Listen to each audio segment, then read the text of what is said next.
We now have 48 megapixel camera sensors on all of this year's iPhones. Apple just announced a new 120 millimeter telephoto lens that's going to be available on the iPhone 15 Pro Max. There's a lot more to dive into, so let's get into it.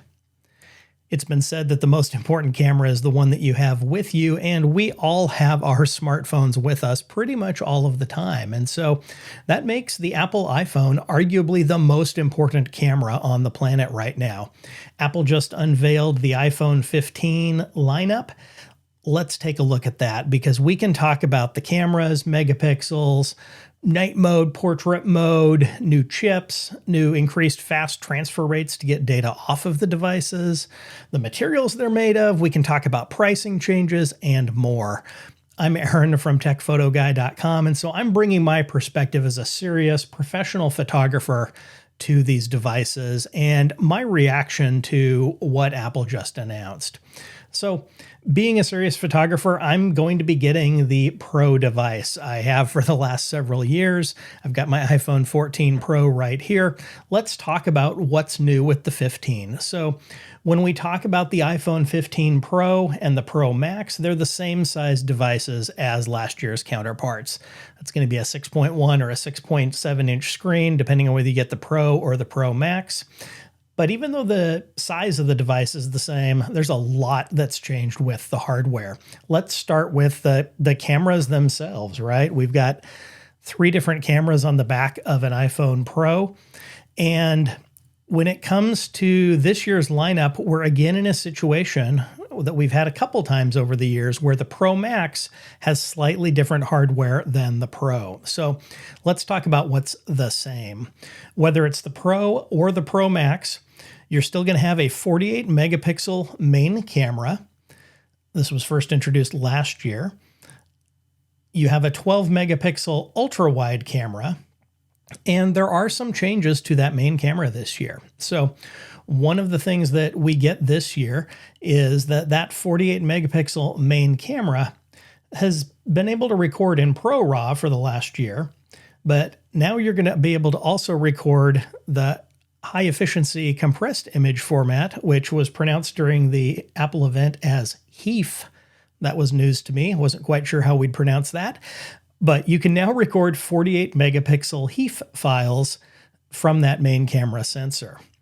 One big change with the main camera sensor this year is that by default, it's going to take that 48 megapixel sensor, and whereas it previously sampled those down to 12 megapixel images by default, now it's going to sample those down to 24 megapixel images using a quad pixel sensor array and then computational photography to give you the best possible resulting images. So by default, you're going to have images that have twice as many megapixels in the resulting files with the iPhone 15 devices.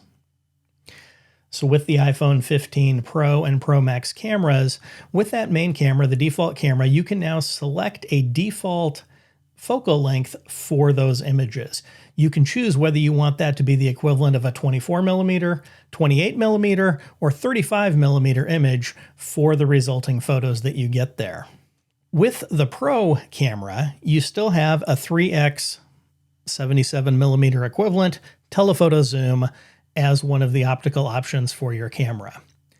With the Pro Max, and this is where we have a difference between the two, the Pro Max now features a 5x telephoto camera as the telephoto camera. That's 120 millimeter equivalent. And as Apple pointed out during the event, typically we're used to a telephoto lens being a big, long device. It's hard to fit one of those into your smartphone, even if you have the bump for the cameras on the back of the device. The way that it's possible to make this all work, if we reflect on how that works, is that we're going to use mirrors, right? Which are not anything new in the camera world, right?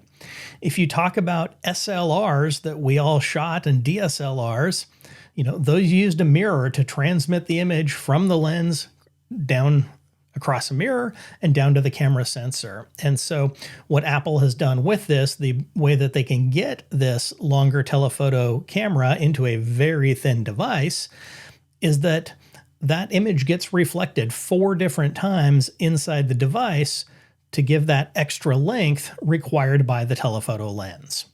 And that telephoto lens on the iPhone 15 Pro Max has a 25% larger sensor than the telephoto lens did on the 14 Pro. So those are the big things that we're getting at with the iPhone 15 Pro and Pro Max. And if we're talking about pro cameras, let's also talk about apertures, right? Because we know that having a depth of field, a shallow depth of field, can help make an image look more professional. With the iPhone 15 Pro and Pro Max cameras, they have similar apertures to the iPhone 14 series. So that's going to be an f1.78 on the main camera and f2.2 for the ultra wide.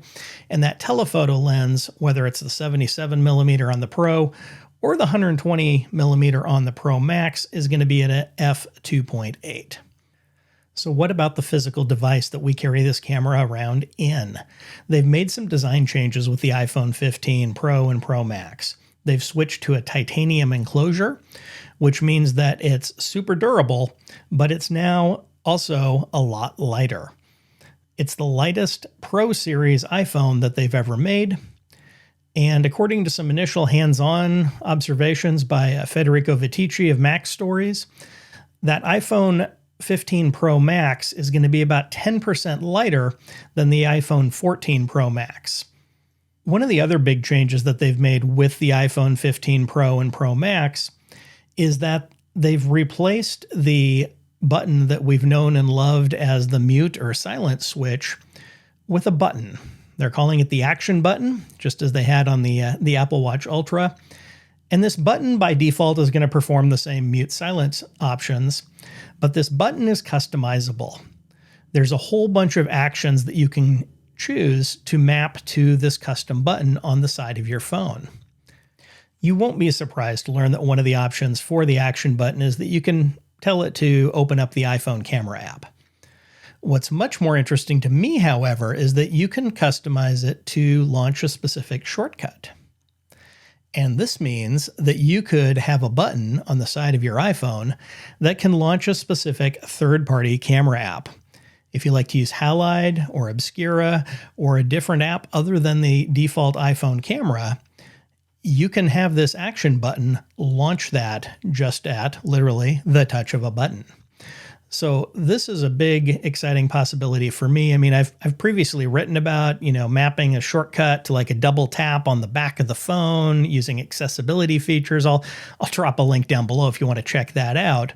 But with the iPhone 15 Pro and Pro Max, that action button is going to make it much simpler to give you one more easy function you can access when your device is, in your pocket or otherwise you're not already browsing around on it. Let's talk about the other big change with the iPhone 15, and this comes to the 15 as well as the Pro devices, and that's the widely anticipated change to using USB-C for charging and data transfer as opposed to Lightning. Phil Schiller, Apple's senior marketing executive at the time, introduced the Lightning connector in 2012, saying this. This connector is a modern connector for the next decade. Turns out he was pretty accurate. We've gotten about that time frame out of it. And as we've all seen, that the industry has shifted to USB-C for a lot of other purposes. Apple's using it on its other devices. I have a lot of Lightning cables around, and I don't really have any problems with them. There's nothing really wrong with Lightning from where I sit. But, we'll make the shift to USB-C. One of the things that USB-C does give us as an option, and this is on the Pro and Pro Max iPhone 15 devices, is that those devices with their new system on a chip that they have, it has a USB 3 controller in there, and it can enable very fast data transfer speeds. So with an optional USB 3 cable, you can move your data off of your iPhone much faster than was previously possible. This has been a big limitation of the Lightning connectors, in that if you were shooting a lot of high-res footage, especially raw video footage, it would take a long time to make that data transfer. Now, with the higher USB-C speeds, you can make that a lot quicker. And also along with that, they also showed off the ability that with the Pro devices, you can actually make those transfers in real time. That photographers, you're going to know this is you can shoot tethered. You can shoot tethered with your iPhone 15 Pro or Pro Max. They mentioned Capture One in the presentation by name, but I would expect that you will see this capability come to other tethering software as well. So what are you thinking of all this so far? I've got more to go through here, but drop a comment down below. I'd love to know your reactions. So everything that I've talked about so far with the cameras was specific to the Pro and the Pro Max iPhones. Let's talk a little bit about the non-Pro iPhone, just the regular iPhone 15, the iPhone 15 Plus, which is the regular and bigger size of the phone. And then also let's talk about a couple things that are on all of these devices, Pro and non-Pro. So if you get the regular iPhone 15 or iPhone 15 Plus, again, it's the same size devices as the previous generation. You have the same two types of cameras as the previous generation. So you're going to have the main camera and you're going to have an ultra wide camera. The main camera now will give you 24 megapixel photos by default. That main camera sensor is now a 48 megapixel sensor, which was previously exclusive to the Pro devices, now available on every new iPhone that Apple is going to sell of this year's generation. With all of the cameras, the regular, the Pro, there are big software improvements in portrait mode and night mode that they showed off. Obviously, the results we will find out in the real world. We see the marketing images from Apple. We take those, Apple's not really known for deceptive marketing, but they are marketing images, right? I'm going to be much more excited to see what does it look like with my photos here when I get the new device in a couple weeks. But with the portrait mode and night mode, I would say one of the things that caught my eye is that with portrait mode, they were showing it off, and I'll include the example images here. They're showing it off using pet hair against like grassy foliage background. Like this is chosen intentionally to show you how good that portrait mode can be at isolating a complex subject with complex edges from that background. So I'm excited to see how that works. One of the other things that's kind of cool is it now uses machine learning to automatically switch to portrait mode when you have that type of a subject in front of you. You don't have to remember to get ready to make your photo and then go, oh shoot, I want portrait mode, and manually swipe over. I know that, maybe you're smarter than me, but that's something I've always had to do in the past because I often forget about it. I'm also excited with night mode in that it's clear they're focusing on hair and skin tones as two things that they really want to get right. And the demo images look good. I look forward to checking it out for myself. So where does this leave us all to wrap up? Overall, what we've seen this year is a nice upgrade to the iPhone camera system.